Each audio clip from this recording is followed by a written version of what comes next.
2018, huh? I'll believe it when I see it. But in 2006, there was no other title I was looking forward to as much as Kingdom Hearts 2. I picked it up midnight of its release at the closest Walmart. I went right back to my dormitory and just battled the night away. I loved the original so much, I was anxious to see where the adventure continued, even after Chain of Memories left me a bit on the mixed side. Still, we were back on the PlayStation 2, and that's all that mattered. However, after this game, this is where I effectively jumped ship from the Kingdom Hearts Disney cruise. The fact that every subsequent game at the time being released for different gaming devices was partly the blame, but there was something else that left me uneasy after experiencing this. The main reason why I still remain a casual fan and not so much a hardcore one. But to go further into that requires that I start that plot summary, and I got a feeling this is going to put me on the blacklist of a few Kingdom Hearts enthusiasts out there for what I'm about to say. What do you gotta do? Let's get things started.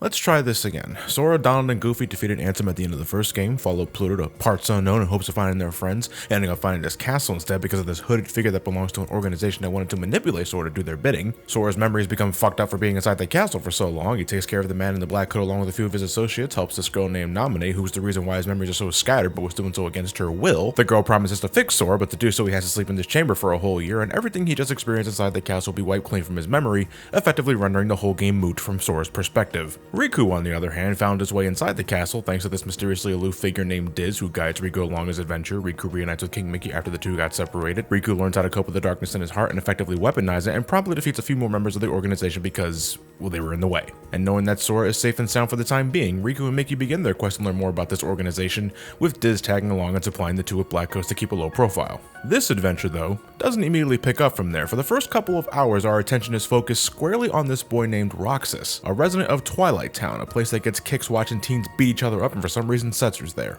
Lately, a bunch of weird shit has been happening around Roxas. Someone stole photos of his, as well as the very word photo, which doesn't freak anybody the hell out. These strange white creatures alongside a returning Axel have been continuously hounding Roxas, claiming that they're trying to take Roxas back, and for the past few nights, Roxas has been having these strange dreams, where he essentially relives Sora's past adventures with no idea why.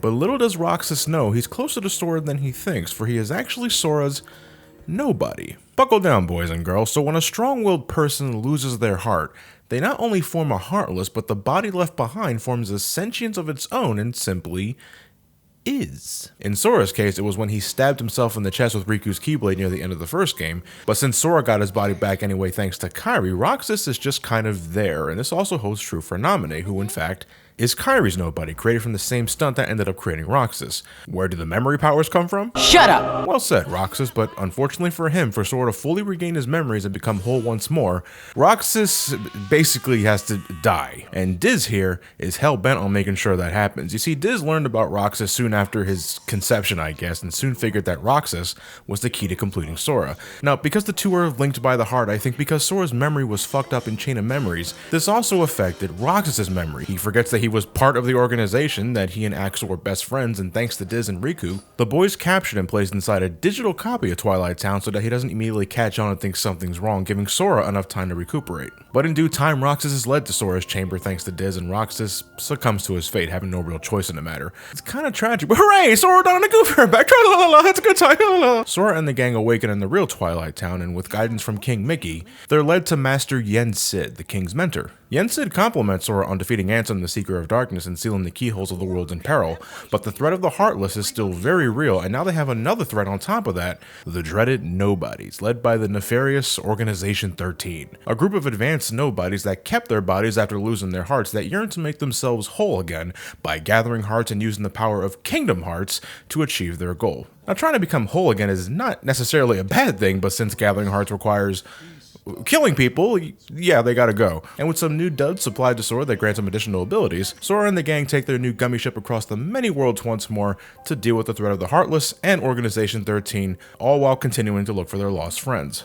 Again. So once more, Sora's adventure takes him through a number of Disney worlds, while some will revisit the previous worlds such as Agrabah, Halloween Town, Atlantica, and the Olympus Coliseum. There are a number of new additions to boot, like the Land of Dragons from Mulan, Beast's Castle from Beauty and the Beast, Port Royal from Pirates of the Caribbean, and finally Pride Lands from the Lion King. There's plenty new mixed in with the old, but even the previous worlds have enough to make them fresh this time around. In Halloween Town's case, you journey to Christmas Town and help Sandy Claus with his problems. The Olympus Coliseum is still a thing, but you spend most of your time in the underworld this time actually, dealing with whatever shit Hades has up his sleeve. Hollow Bastion has you enter a digital world to fix a security system, which is basically the excuse to bring Tron into the mix, and I love the aesthetic. It's such a cool looking world. However, like previously, these worlds, more often than not, have little to do with the main story and act merely as mini-adventures that are contained in that one world, though to its credit, I think it is slightly better constructed here. Maleficent is brought back from the brink and recruits the bumbling oaf Petus, or henchman, to gather up Heartless in different worlds to amass a powerful army that will one day help the witch reclaim her dominance. Pete ends up giving Sora and company plenty of shit throughout the game, so he makes a good recurrent villain, something I think Maleficent lacked in the original game. Even here, she's still just sort of there, more talk than action. Midway through the journey, we get one hell of a bombshell. While tampering with the computer said to have belonged to Ansem, Sora and company, thanks to King Mickey, learn that Ansem, Seeker of Darkness, wasn't the real Ansem at all, but rather the Heartless of a man named Xehanort, a former apprentice of the real Ansem that performed unethical experiments to learn more about the heart. In the end, he stole Ansem's identity to confuse people, willingly turned into a Heartless to further his power, and because he had a strong will, he also left behind a nobody. And that entity, known as Zenmus, is the leader of Organization 13. The real Ansem, known as Ansem the Wise, was thought to be long gone after he was betrayed by his fellow students, who were most likely under the influence of Xehanort and went on to become other members of the organization. But it turns out Ansem is still alive and kicking as the walking belt-buckle Diz, and he's looking to seek revenge. And when he's being voiced by the late and great Christopher Lee, you know he fucking means it. Near the end of the journey, Sora, Donald, and Goofy manage to locate the organization's base of operations thanks to a clue given to them by Riku, and unexpected assistance from Axel, who, after kidnapping Kairi for the sake of luring Sora into a trap in an attempt to reunite with Roxas, because I swear they're more than just best friends, begins to feel a tinge of regret, has a change of heart, and helps Sora out, which ends up killing the man, but he comes to accept that. Sayonara, my fiery friend. See you next game. The last remaining members of the organization are cut down to size, Kairi is saved thanks to Riku, and the three amigos are finally reunited. Now, if you're wondering why Riku looks like Ansem, and by that I mean Xehanort, well, his appearance changed when he used the power of darkness in a battle with Roxas before the game's events kicked off. Now, this never made sense to me. Wasn't that what the whole muscle suit hula skirt sort of shit was for? And apparently Riku is still hesitant on the whole darkness in his heart spiel. Whatever happened to him learn to accept that part of himself in Chain of Memories? Are they just retconning that too? Ansem the Wise makes his sudden return looking to amend his mistakes. Although it took him some time to come to this realization, he feels the organization is his responsibility to bear and apologizes to Sora for getting him involved with his personal quest for revengeance. Using this glorified gumball machine, Ansem sacrifices himself to blow a hole into Zenmus's plans, literally. But to Zenmus, this is only a temporary setback, declaring that he'll just start over. Of course, Sora won't have that, and with Riku now by his side, the two manage to thwart Zenmus once and for all, and they reunite with their friends back on Destiny Islands. After the credits, Kairi brings Sora and Riku a message from King Mickey. What's in the letter? We'll have to wait and see, and I swear to Christ, if it leads to another fucking Castle of Oblivion, I'm gonna scream. Look, I'm gonna level with you, if you couldn't already hear it from the tone of my voice. This is where I really stopped giving a shit with the Kingdom Hearts storyline, because throughout my first playthrough, which I still have clear memories of and during the recording for this review, I was very much indifferent to what was happening on screen. There are a number of times, especially in the final mix version, where things are happening but never elaborated on, and this game fucking adores playing up the mystery. And to what end? A future game to make you think? Well, here's what I think, and I know some will disagree. I believe Tetsuya Nomura, the director of the series, just writes as he goes along with no clear end goal. This is a man, I think, believes in visually captivating the audience, and then thinks of the significance later, leading to meager payoffs. What is the organization, these mysterious beings in black hoods? Well, they're nobodies who want their hearts back. Okay, well, what's the deal with Naminé? Well, she's Kairi's nobody. How does she get the memory-altering powers? Beats me. Why does a game with Disney and Final Fantasy characters have writing that sounds like an overly cooked Shakespeare play? Listen to the very first lines of dialogue you hear when you start the game up. A scattered dream that's like a far-off memory. A far-off memory that's like a scattered dream. I want to line the pieces up. Yours and mine. This series reeks of that kind of shit, with Kingdom Hearts Chain of Memories and Kingdom Hearts 2 being the main instigators. It's distracting, but the reason I find it distracting is because I don't think it's being played as a joke. Seeing Mickey Mouse in an animated shit black hood with a serious game face on, that is ridiculous. And just once, I'd like the game to stop for a second and give me a wink and tell me, yeah, we know. And maybe the fact that shit like this being played absolutely straight is the joke, but I'm telling you, I just can't help but feel Tetsuya Nomura wanted me to take this seriously. No, I can't, but it's also hard to ignore because Kingdom Hearts 2 has a lot of fucking cutscenes. The prologue itself is close to 3 hours long because of that, and while there are things I can grasp, I understand the basic gist of the plot. It's really quite simple when you look past all the fluff, but there is a lot of fluff that wears me out. A setup like this, in my opinion, has no business being this self-absorbed. But it sure does look and sound cool, doesn't it? And again, this is what I think Nomura really wanted to do, to visually stimulate you. You cut skyscrapers in half with a goddamn key. That alone can summarize my point. Kingdom Hearts 2 is positively dripping with style, and do not misunderstand me, I love style. Why do I have this Kingdom Hearts 2 wall scroll? Because I thought it looked cool. You can sell me on style and combine with some of the best graphics of its generation along with a wonderfully remastered soundtrack. That's the same kind of style I'd expect from Platinum games, but most Platinum games have the benefit of being relatively short because they know with no lasting substance, in this case with the story, you run the risk of burning out. Kingdom Hearts 2 is about twice the size of the original game. Don't get me wrong, that's fantastic in terms of gameplay. That's where the substance really is, but when I feel so ambivalent to the plot, it's a bit draining regardless. It's like Mr. Nomura puts these awesome looking concepts on paper, execute it, but then tries to ask us, but what does it mean afterwards? Well, I don't know what it means. I don't want to know because I ultimately don't care, and I don't think he does either. And I don't mean to knock those who legitimately find the story interesting. That's great. I would never take that away from you. It's just personally, I'm not very interested in what's happening on screen. And you may ask, how am I even a casual Kingdom Hearts fan with that mentality? And I'm glad you would ask that. Because, and I'm sorry this may seem a little shallow, I like the fan service. Yeah, for as much as I think the Disney stuff serves little purpose in the grand scheme of things, I just like seeing some of my favorite Disney characters in action, and the Final Fantasy add-ons, Jesus, you should have seen my face when I saw Setzer and Vivi for the first time, when Hades called up Auron from Final Fantasy X to do his bidding. Oh my god, I needed a change of pants. They don't matter much, but I do enjoy them. It's junk food for my inner Disney and Final Fantasy fan, and though I don't care for the plot, I can still enjoy Kingdom Hearts in that regard, and sure enough, that's why I'm so excited for Kingdom Hearts 3, because it's Toy Story! But fan service is only one thing. What really keeps me going as a Kingdom Hearts fan is and will always be the gameplay. I'm hoping I can still say that when I get to the other games because after this I'm sort of heading into uncharted territory.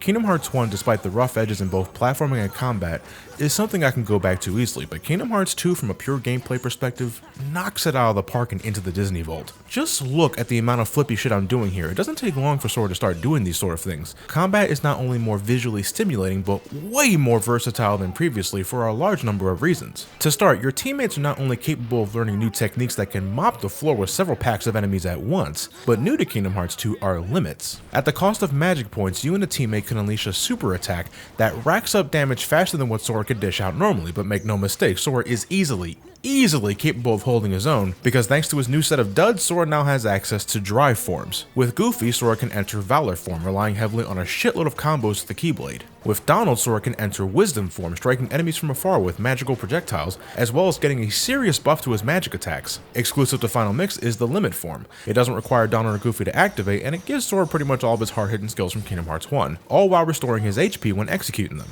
And finally, later in the game, Sora can use both Donald and Goofy to trigger the Master Form and Final Form. The amount of crazy shit you can do with these just makes me want to renew my subscription to Crunchyroll, goddamn. Repeated use of these forms can sometimes trigger the anti-Sora form, basically a consequence of spamming the drive forms too often. Now this sucks during boss fights and there's no way to cancel it out until your drive meter runs out, but despite taking like twice the damage, it's super fucking fast and can dish out combos like you wouldn't believe. Against common Heartless or nobodies, it's really not a hindrance. And when you fulfill certain conditions when using these forms, Sora can naturally inherit their enhanced movement abilities, from a higher jump, a double jump to further add to that, a quick dash to create some distance between you and your foe, to straight up super gliding.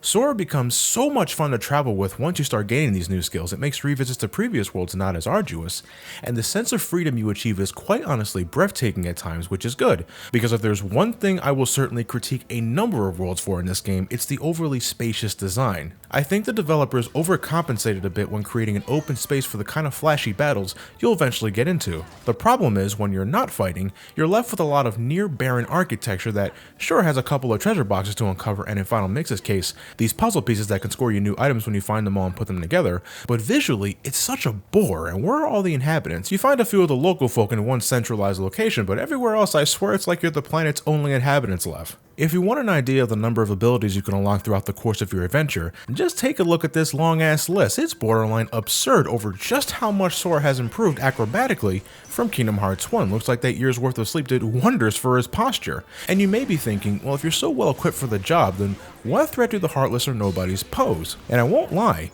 they really don't, and this is something I will knock Kingdom Hearts 2 for. Though the new variety of Heartless and Nobodies are now capable of outright juggling Sora and company with combos of their own, and it's irritating as shit when it happens. These guys in the Land of Dragons, the Hot Rods, and Timeless River, and the Berserker Nobodies, ugh. Regardless of that, still, a majority of the enemies you face can be easily handled by mashing the attack button, and it can be just as mindless as before, if not outright mind-numbing. Yes, there are way more offensive options at your disposal, but spamming regular attacks works just as well most of the time, kinda making all this new stuff feel unneeded. However, I only think that's an issue with the regular Keyblade fodder. What I think Kingdom Hearts 2 truly shines in are the boss fights, and there are a lot of them. Whether it's a ginormous Heartless, a rematch with Sephiroth, or one of the organization members, these are truly a spectacle, in large part thanks to your new versatility and the addition of reaction commands. They're basically a quick time event, but successful use of them can hinder a boss for a moment in a usually flashy looking counter maneuver, which also leaves them open for a good old Keyblade thrashing, but boss fights can turn the tide in any given moment if you're not paying attention, offering a decent challenge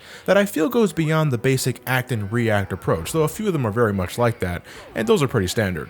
Combat aside, there's also a variety of minigames to try out. 100 Acre Wood is back as the cutesy collection of poo-related shenanigans that are filled with a lot of Disney charm. And holy shit, the Gummi Ship missions. Traveling to other worlds once again requires boarding your Gummi Ship and shooting a barrage of enemies down, but unlike the watered-down Star Fox clone like last time, it's more akin to an arcade shooter from Konami. There's much more movement involved, more things to shoot down, and it's way more cinematic, giving it a ton of visual appeal. Though there are a couple I think overstay their welcome, like I get it, they're way better, you guys did good, but I'd really like to get back to the ground action now. Still, much better here, that's what matters, and you can once again build your own ship with pieces you find in the stage, which is a good time sink. The low point would have to be, you probably guessed it, the returning Atlantica. Instead of an underwater adventure with clunky swimming controls and limited combat, Atlantica in this game decides to do away with combat entirely and instead have us sing musicals as the game essentially retells the events of the movie, which the first game already sort of did, so what the hell? You're only required to hit the appropriate buttons when prompted, and I don't know, I swear a lot of them are off key. Look, I realize as something tied to Disney, a musical-filled shindig is quite fitting, especially for the Renaissance age. I see what they were going with, and to be fair, it is entirely optional, only needed to complete your journal, but what the hell is this? Stop it. He's only a child. Wishes really can come true. Don't worry, we're getting out of here. But it's Disney. Kingdom Hearts 2, I mean, there's a lot here to digest. There's more worlds to travel in, more than enough Heartless and Nobodies to slaughter. The boss fights are great, and if you think the game ends when you finish the last boss, Jesus Christ, no, especially in Final Mix. The synthesis shop run by the Moogles is back as a means to make powerful accessories and weapons for everyone in the party, using the materials you get from killing enemies, and in the original game there was some purpose to this, but not really needed given how little to do there was after the final boss, unless you were going for the trophies in the Underdome Coliseum. Final Mix not only gives us a completely new area to travel in that requires careful use of your drive abilities, but it also has these new Mushroom Heartless that have different stipulations to complete their games that reward you with incredibly useful synthesis materials. And lastly, Final Mix offers a shitload of new super bosses in the form of rematches with all 13 organization members and an extremely tough battle with this lingering will motherfucker. It's almost insane how much there is to do when all's said and done, but to even stand a chance against most of these encounters, well, that requires grinding Heartless and such for materials so that you can build stats and weapons worth a damn, and yeah, that can get pretty dull, but I appreciate the game going above and beyond for post-game content. I couldn't give fuck all for the story, but as a video game, Kingdom Hearts 2 excels and then some. It's a little slow to start, to be sure. That near 3-hour prologue is asking for a lot, and I know it turned away a number of people, and that's a legitimate issue. But what you have to look forward to afterwards is one of the best action RPGs of its generation. Thrilling combat, stylish visuals, a decent challenge, and just a shitload of things to do with minigames, optional encounters, and journal completion. As part of the HD Remix compilation, honestly, this is worth the price of admission alone if you ask me. But that's all the more reason why this compilation kicks so much ass. Coming back to to this was very pleasant. At times too pleasant because I lost track of time and that's why this video took so long to come out. But now, I'm sort of heading into new territory within the franchise. Okay, I got some history with 358 Days Over 2, the next game I'm looking at for this marathon. I'll elaborate more on that when I get to that, but for everything else, I don't know exactly what I'm getting into and I'm very curious as to what comes out of that. And I'm looking at you the most, Birth by Sleep. But before any of that is even a thing, you guys know what next Tuesday is. Yeah, August 15th, and you know what that means? Ben Affleck's birthday. Happy birthday, you son of a bitch. You were the bomb in Phantoms, yo. But no, Sonic Mania is finally here, and I have to play that. I have to look at that. I just have to, and I'm hoping you Kingdom Hearts fans can forgive me for that. But it should be smooth sailing after this. I'm hoping to have this thing done before Samus Returns comes out next September, but... well, either way, next up in the marathon is Kingdom Hearts 358 Days Over 2 for the Nintendo DS. Thank you all for watching, have yourselves a fantastic night, and take care.